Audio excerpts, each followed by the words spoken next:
Stop visa দেওয়া বন্ধ করুন কমপ্লিটলি। ওদের আলু পেঁয়াজ কি করে খায় আমরা সেটা দেখিয়ে দেব। কেউ কাউন্টই করে না, মশা মাছি হেঁটে গেলে মারিয়ে নিয়ে চলে যাবো আমরা।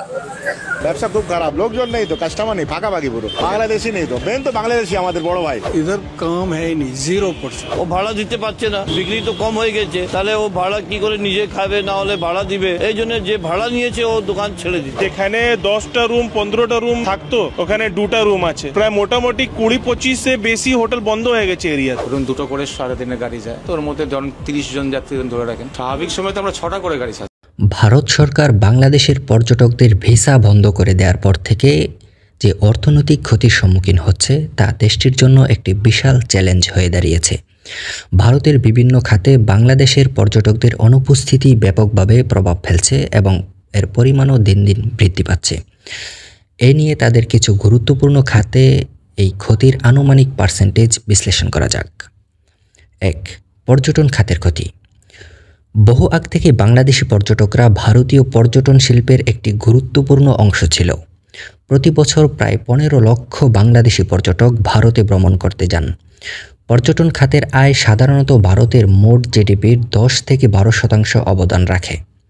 বাংলাদেশি পর্যটকদের অনুপস্থিতির কারণে পর্যটন খাতে প্রায় 15 থেকে 20% ক্ষতি হয়েছে, যা ভারতীয় অর্থনীতির জন্য বিশাল একটি চ্যালেঞ্জ হয়ে দাঁড়িয়েছে।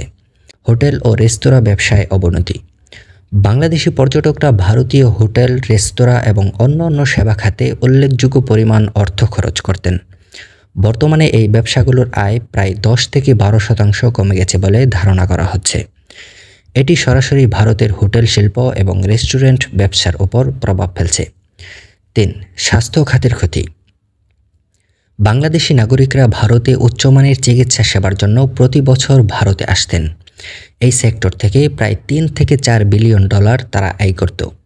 বাংলাদেশিদের আসা বন্ধ হওয়ার ফলে স্বাস্থ্য সেবায় ভারতের আয় প্রায় 20 থেকে 30% কমে গেছে। 4. দোকানপাট ও বাণিজ্যিক ক্ষতি। ভারতের ব্যবসায়ীরা বাংলাদেশি পর্যটকদের উপর বিভিন্ন দিক থেকেই নির্ভরশীল ছিলেন। শপিং, পোশাক, উপহার সামগ্রী ইত্যাদিতে বাংলাদেশিরা ভারতীয় ব্যবসায়ীদের জন্য একটি বড় গ্রাহক গোষ্ঠীতে পরিণত হয়েছিল।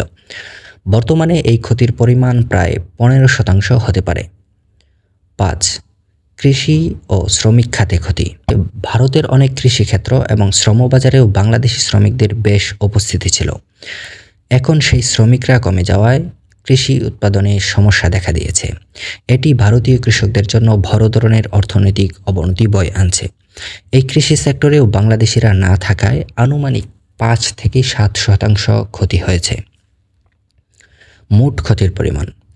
সব মিলিয়ে বাংলাদেশি পর্যটকদের অনুপস্থিতির কারণে ভারতে মোট অর্থনৈতিক ক্ষতির পরিমাণ প্রায় $100 কোটি হতে পারে, যা ভারতের মোট জাতীয় আয়ের একটি উল্লেখযোগ্য অংশ।